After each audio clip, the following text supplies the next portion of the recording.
जिया परते रोज मचावेला तबाही लागेला कि कई देव हमरो के घायल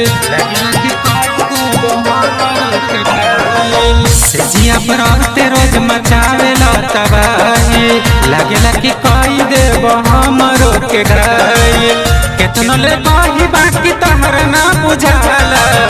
केतनो ले कही बाकी तहरा ना बुझाला चर चर करेला पलंगिया पिया हाला चर चर करेला पलंगिया पिया हाला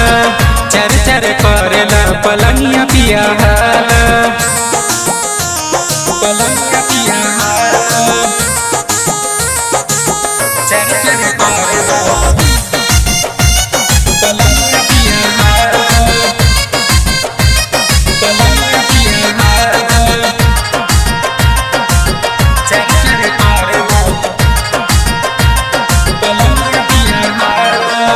रही रही कमर में उठला दर्दिया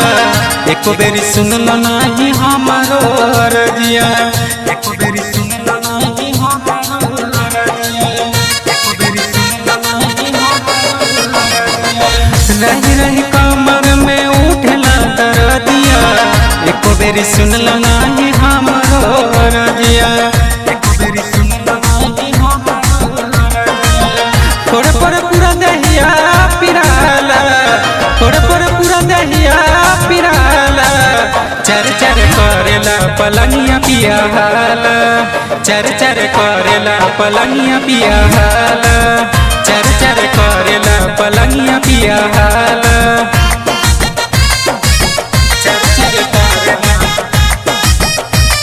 पलंगिया पिया हाला चर चर करेला ठेकी नहीं पूछू हम कहतानी आज से हार गइल बानी हम तहरो मिजाज से हार गइल बानी हम तहरो मिजाज से हार गइल बानी हम तहरो मिजाज से ठेकी नहीं पूछू हम कहतानी आज से हार गइल बानी हम तहरो मिजाज से हार गइल बानी हम तहरो मिजाज से भोला पिया प्यार से न तू हो खाला भोला पिया प्यार से न तू हो खाला चर चर करेला पलंगिया पिया हाला चर चर करेला पलंगिया पिया हाला चर चर करेला पलंगिया पिया हाला डायमंड रिकॉर्डिंग स्टूडियो छौड़ा दाना।